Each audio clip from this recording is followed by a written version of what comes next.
2016. This is the regular meeting of the Los Angeles Board of Police Commissioners. Madam Secretary, please call the roll. Good morning. Let the record reflect Commissioners Johnson, Soboroff, and Saltzman are present, and we have a quorum, Mr. Chair. Mr. President. Thank you. I'm sorry, item 1. We do have a comment card for item 1. Okay, can you call it, please? Mr. Hunt? Red Chief Hunt?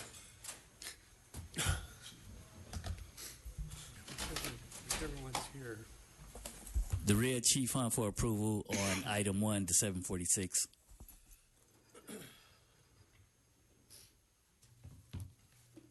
Do I have a motion for item number 1? Move approval of item 1A. Do I have a second? Second.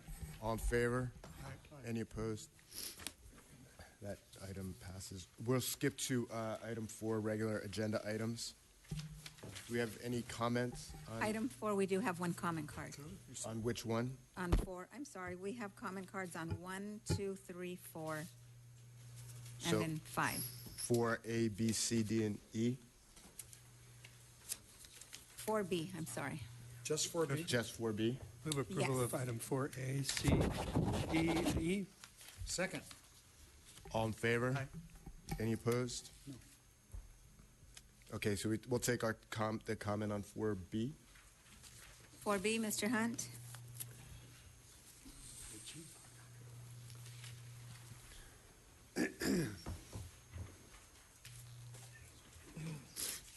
Mr. Hunt, did you have a comment on item 4B? Yes. Whichever one's here. The Red Chief Hunt. Thank you. Thank you for addressing me properly. You're welcome. I'm for it. Go ahead and do it. I'm more concerned about 2 and 3. Thank you. Okay, thank you. Do I have a motion on Move approval Second. of the item. all in favor? Aye. Any opposed? No.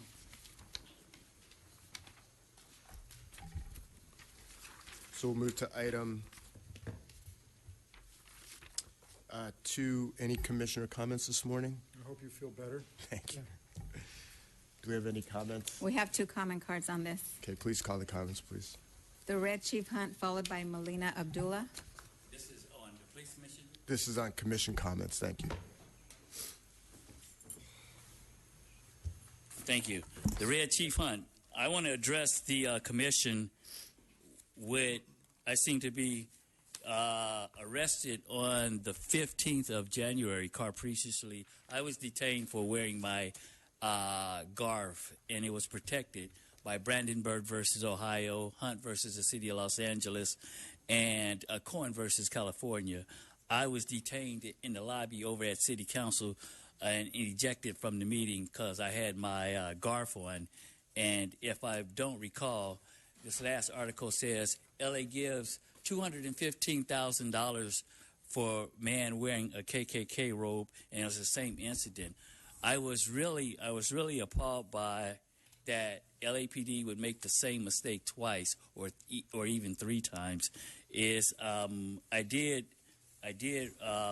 What I did is I put it in the latest second attempt in confidential settlements to go ahead and retain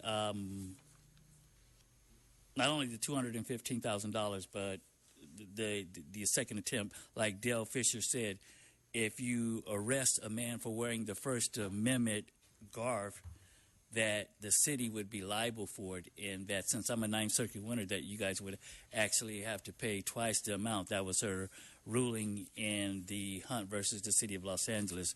But it would seem stupid that I could not wear my GARF on the way to City Hall, which I've been doing, and Eric Garcetti and Deon O'Connor both said it. We have the video on YouTube. But it would be very stupid for them to make the same mistake twice. So I have some literature for Matt. Matt, if you can please help me straighten this out. Thank you. Can you please give that to Matt? Thank you.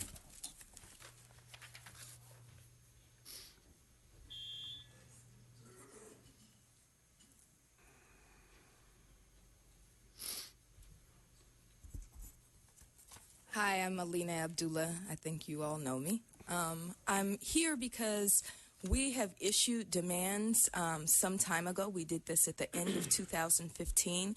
One of the demands is directly, actually two are directly under the purview of the commission. And one, we know that you can move really quickly, and that is the structure of police commission meetings. This is a structure and a location that is almost impossible to get to for most Angelenos, and you're supposed to be representing the people.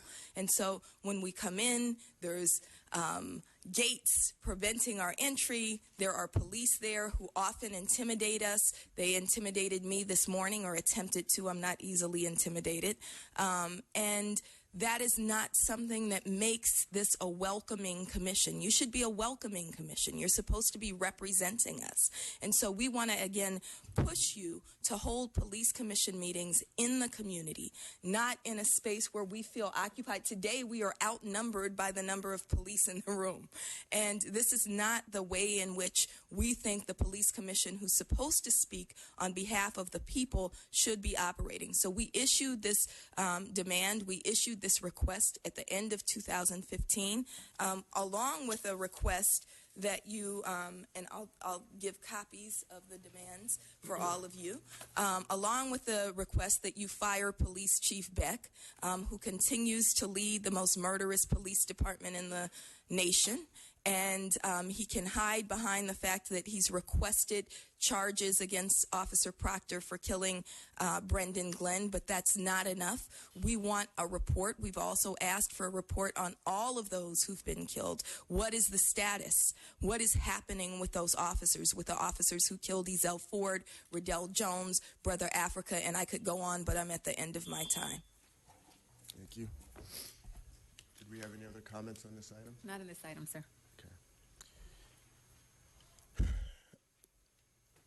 Chief Moore, would you like to give the report of the Chief of Police this morning? Yes, good morning, Commission President and members of the Commission, Inspector General, Mr. Tiefenk, members in the audience. The Chief is unavailable this morning. He is actually attending a large-scale training exercise in the San Fernando Valley involving resources from our Counterterrorism Special Operations Bureau as they exercise their capabilities in response to an active shooter or terrorist event. Members of the media have been invited to this, and we'll be demonstrating some of the tactics. Not all the actions of the tactical response will be demonstrated for the media, just frankly for matters of confidentiality and security. However, Chief Beck did ask that I make a couple remarks prior to talking about our status on crime, and that deals with the pride and success of the event on Sunday involving the inaugural Run to Remember Los Angeles. It honors all of our first responders, and this past Sunday began at the Grove. More than 5,000 runners participated in this event. In attendance was Chief Beck, as well as Fire Chief Terrazas and Sheriff McDonald. There was a number of resources, personnel running from both our department as well as fire department and sheriff's department.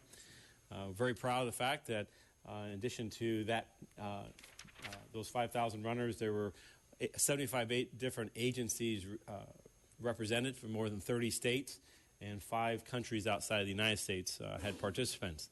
So it was a great event, and we're also proud to say that LAPD came in first for the Challenger Run, and was followed by the Sheriff's Department and then Boston. We also had one of our officers that actually won first place for the half marathon in under 2 hours. I don't know that I could drive it in under 2 hours, but they were obviously very elite group. So our congratulations to them. Congratulations to the organizers of this event and to the success that they achieved. As to our crime for the beginning part of the year, I'm going to be very brief. We are very early in the year, the first 23 days, and so statistics are very volatile with the numbers. We do show an overall decrease in Part 1 crime of just under 4%, particularly in personal thefts. We have a nominal. The numbers on our violent crime are small, but we do have show a 6.6%. Again, it's way early in the year to see anything as a trend one way or another, except to say that we are having a better January these numbers are much better than what we saw last year at the same time. So we're hopeful that strategies and looking forward to those strategies being impacting on our overall crime rate. Lastly, as to our categorical uses of force, we have had 3 officer-involved shootings this year to date. Our 4-year average is 4 in this first month, and there's no patterns or trends particular in that in those first initial events. And that concludes my report, Mr. Chairman. Thank you. Do we have any comments on this item? We have 5 cards, sir.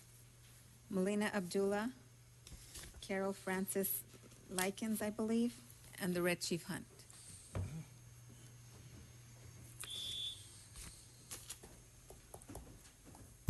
So the police commission is supposed to keep the police department in check. This is an insufficient report.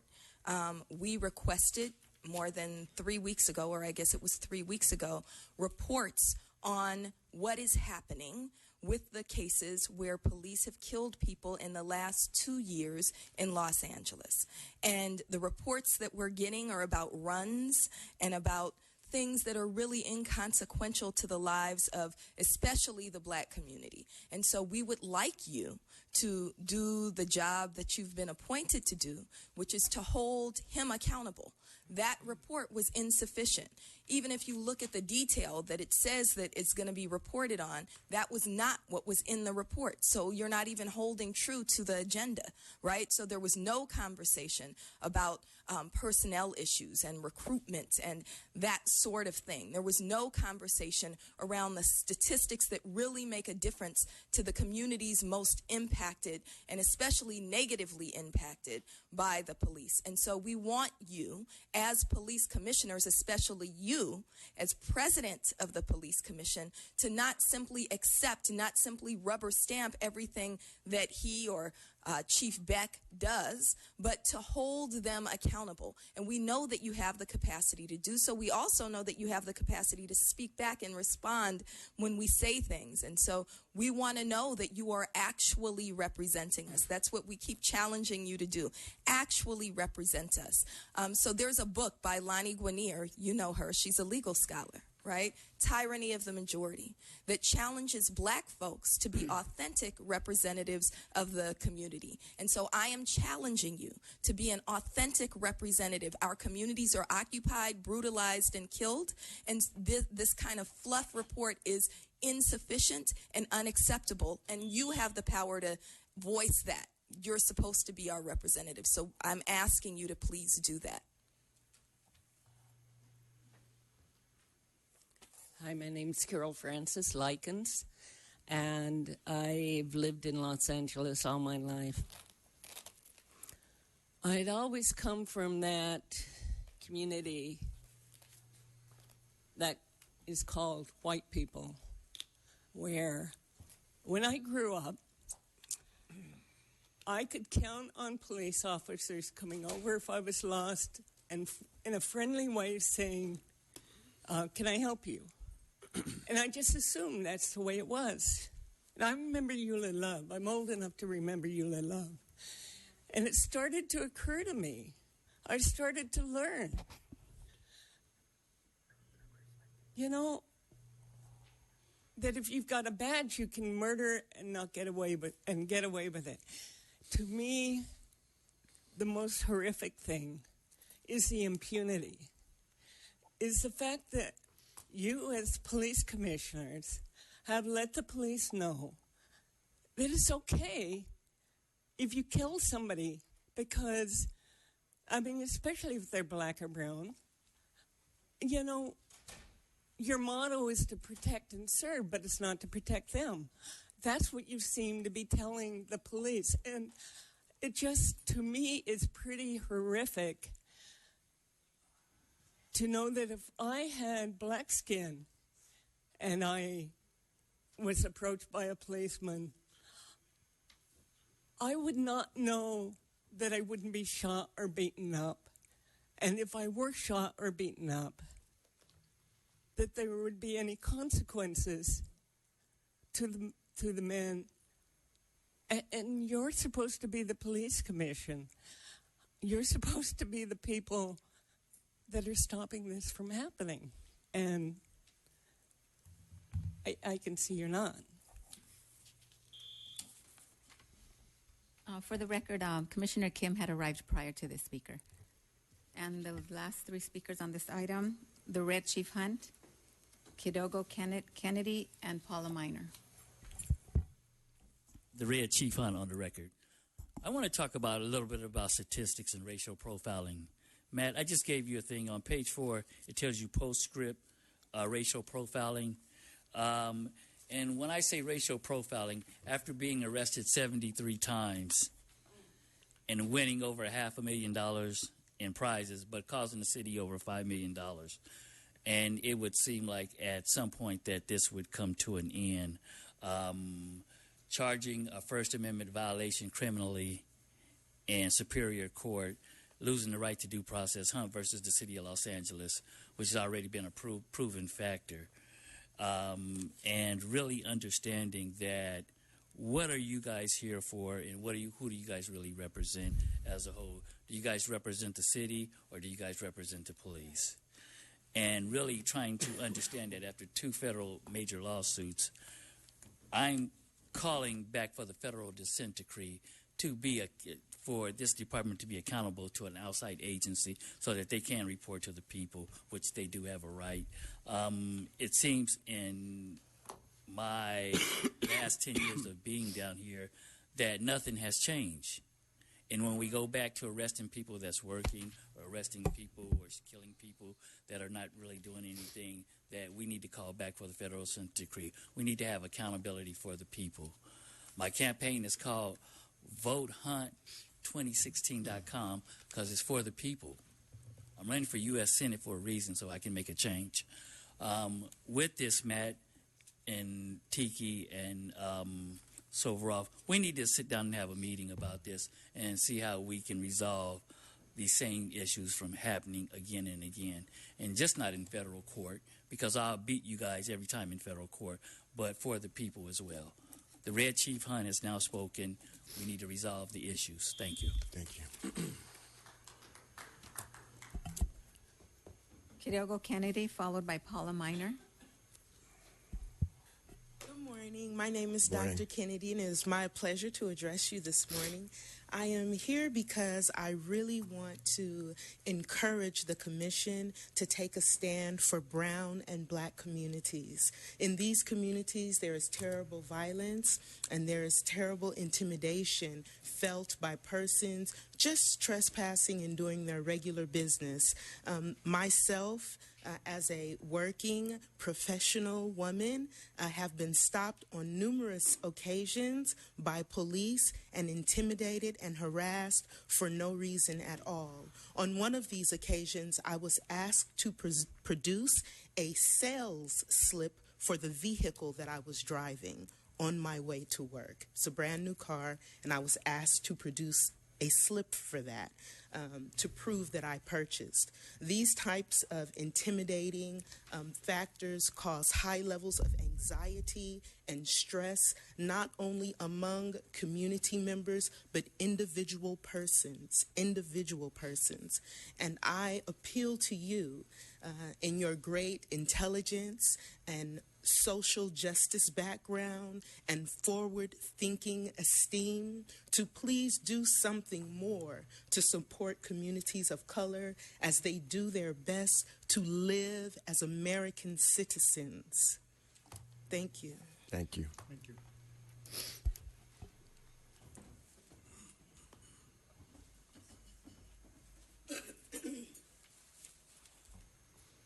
Good morning. For the record, I'm Paula Minor, member of Black Lives Matter, and also a member of the Greater Los Angeles community. Again, we continue to be concerned with the response of our commission to the fact that every time we come to the commission, there is a chief's report. There is a report on the crime statistics, and we hear no response. Included in those crime statistics, we're very concerned about the cases of the unarmed or minimally threatening individuals who were killed by LAPD. We continue not to hear a status report specifically on the names that we invoke every time we come. Ezel Ford, that issue is not resolved. Riddell Jones, Brother Africa, known as Charlie Kenyon. So we continue to ask for three things from this commission: transparency, accountability, not only from police officers, but accountability to the community, and most of all, leadership for our community. Thank you. Thank you. Any additional comments on this item? Not on this item, sir. So that brings us to public comment. We have a few comment cards.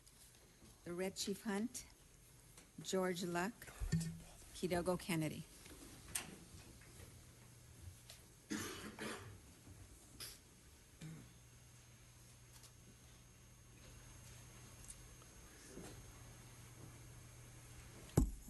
Start my time. Yes, the Red Chief Hunt on the record. Again, I would like to talk a little bit about racial profiling and bias policing. I think that this last week, on January 15th, I proved just my case, and I really want to see it resolved. The sergeant needs to be removed from the city council because he doesn't understand the rules of decorum or the Brown Act. That's very important when you conduct a meeting like this. The Brown Act says that anybody can come to the meeting and they don't have to be detained, and that, like I said, I could wear my scarf or my fuck white niggas two t-shirt without any hesitating or without being stopped because of what I'm wearing. I was stopped because I was putting on my scarf, and that's racial profiling. I was singled out. That's bias policing because of what I was wearing. And it's all been protected in the Supreme Court. And I've worn this scarf for the last 10 years. And I've even closed down City Hall with this scarf on. The city has paid me over $215,000, and I'm still being harassed with this same thing now. It's just funny when I take a page out the white people's book and make it work for the black people that I'm still being harassed, and that's all it is. I'm just showing you guys a reflection how things really are, but you guys can't come out and say it. By me wearing that scarf, it reflects that, you know, how things really, really are, but the white people can't come out and say it. So it's like reverse discrimination. It said it on a couple of the YouTube videos that Stephen Rhodey says I was testing the policy to see if our Constitution of the United States really work. It really doesn't work because LAPD doesn't really understand the Ralph M. Brown Act or how to make it all happen. Racial profiling and George Luck. bias policing. George? Welcome, sir. Good morning, Commissioner. My name is George Luck. I'm here to tell you what happens to me recently. I'm a business owner and been doing business here in Los Angeles for 30 years. I run a entertainment venue. I've been in my venue for 20 years. And I'm a legal business. I have legal everything.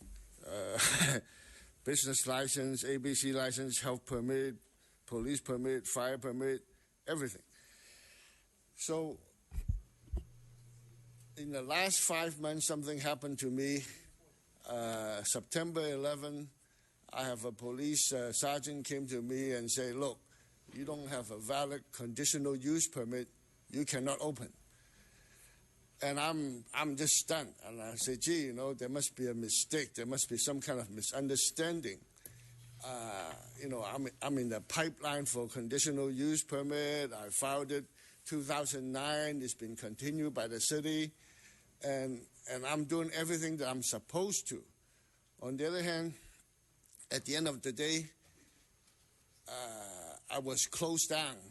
My business was closed down for the night. And the officer told me that says, look, you cannot reopen. And so I seek help with the council office. And the same thing happens to me again on October 29th. And this time I was arrested. I was arrested in front of my customer, my employee, and it's just totally uncalled for. Anyway, Each time that they closed me down, they wrote a citation. They gave me a citation that says that I'm practicing illegal land use. Mr. T. Fink, will you talk to this gentleman and see if we can give him some advice? I'll have one of our staff talk to him after the meeting, sir. What's your business? I'm an entertainment venue. I rent my space out for people to have events, party, corporate. Okay. So let us get more details. Okay? Mr. Luck, see the officer in the back, Detective Ben Jones. He's walking towards you. You can speak to Detective Jones after the meeting. Thank you, sir. Kidogo Kennedy, Jojo Smith, Oscar, and the last speaker is Nia Amina. Oh, good morning again. This is my first time here at the Police Commission, and I just want to acknowledge that I have seen some differences, I believe, in how different commentary or remarks are handled. I believe that it is incumbent upon you all to also address persons of color that fall lower on the social hierarchy, namely brown and black persons. I noticed the man that stood here before me was an Asian man, and there was an extension of generosity and a willingness to solve some problems. And as I stand here as a woman of color, a woman of African descent, I can see you all very stoically looking at me and maybe not so willing to assist. But again, I come to you as you, white males mostly, live at the top of our social hierarchy and implore you to share some of the justice that I know this country was founded on, the democracy of your founding fathers.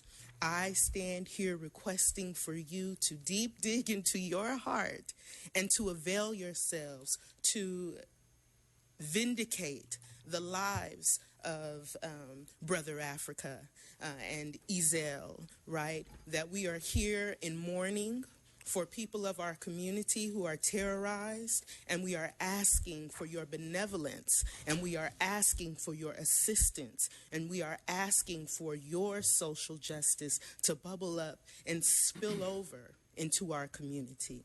Thank you so much. I'd be happy to meet with you, and if you talk to Tammy in the back, I'd be happy to meet with you. Yes, ma'am. Thank you. I appreciate that.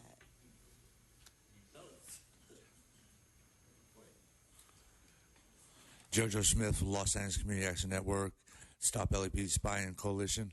I'm here today because we need to make this commission be appointed to really be an oversight. Stop being a rubber stamp. Y'all just want to rush through things. You don't want to hear what the community has to say. All you want to do is just keep pushing, letting Chief Beck do what he wants.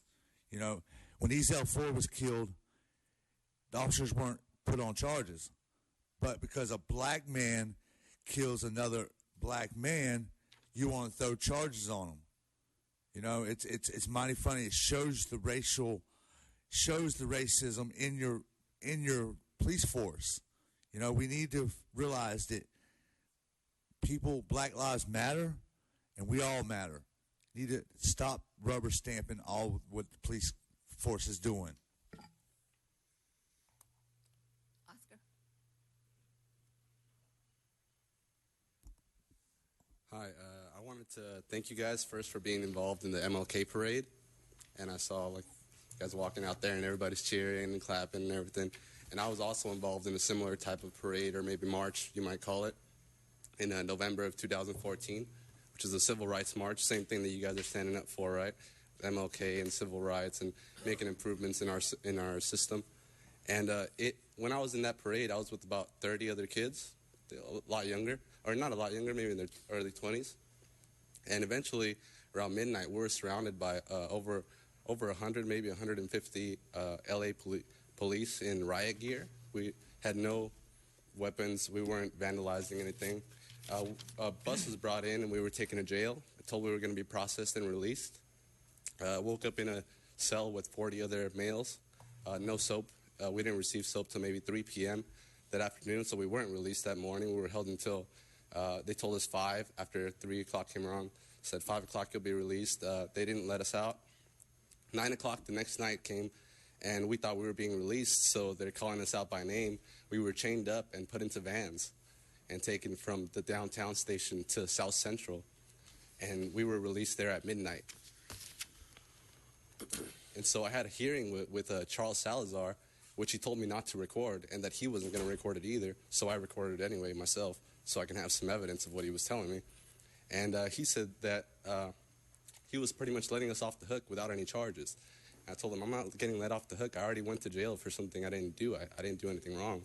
And so we came, we argued a little bit, I guess, but he said that wasn't, I asked him, so I was arrested for no reason, so what's going to be the next thing? What are you going to do about this whole systematic thing? They locked up over 300 people that night, or that week. And he said that wasn't his problem. So we need you guys' help and stuff like that. What was the march? It was the week of Thanksgiving during the Mike Brown protests. You guys remember that? Thank you. Litigation?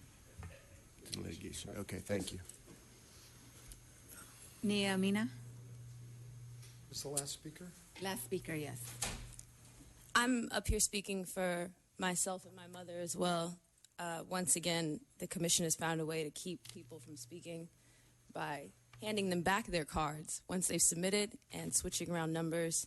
A lot of confusion in an obvious effort to keep us silent. Of course, we're not going to be. There's an ongoing request and plea every week for you, the police commission, to represent the community. Every week. I'm sure you get tired of hearing it, because I do. This question of authenticity, do you do everything in your power to protect this community? You're supposed to represent and set policy that protects us from murderous police.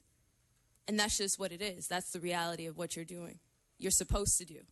This is a difficult environment to be in. It's hard to get here. You make it difficult for people to speak, like I said. Please don't reflect in this public space the same apathy and disrespect that many of the people in this room experience in their own communities outside. We come to you. This is your place. Taxpayers, contribute to this, but we don't feel safe here. I urge you to find a way to communicate, to begin a dialogue. We consistently come to you with demands, and we'll be doing some other ways to get that into your brains. Accountability, transparency, a status report that accurately reflects what we're asking for. The lives of Ezell Ford are gone. The life of Redell Jones is gone. And what we're asking is simple. We need a report on what you're doing to make sure that your police, that you're supposed to be manning, that you're supposed to be heading, are accountable, are held accountable for the loss of life. Let me say that again. The loss of life. Nothing that we say in here is light. Nothing. We come here every Tuesday to once again have that reverberate through your brains, through your ears. And I need you to hear me.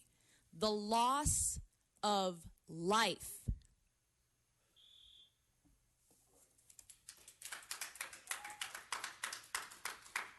Do we have any other comments? No other comment cards. Item 6. Closed session, item 6. Do we have any comments? No comment cards on that item. The Board of Police Commissioners will now recess into closed session to discuss item number 6A, 1 and 2 in accordance with Government Code 54957.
In closed session, item 6A1 was discussed and the chief's recommendations were unanimously adopted.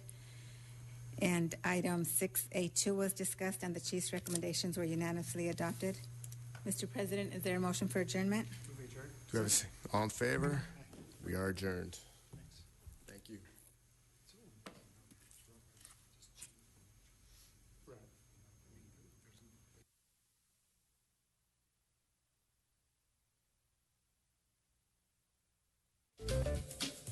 Hi, I'm Shannon Lamert Park. You're watching LA City View, Channel 35, our city, our channel.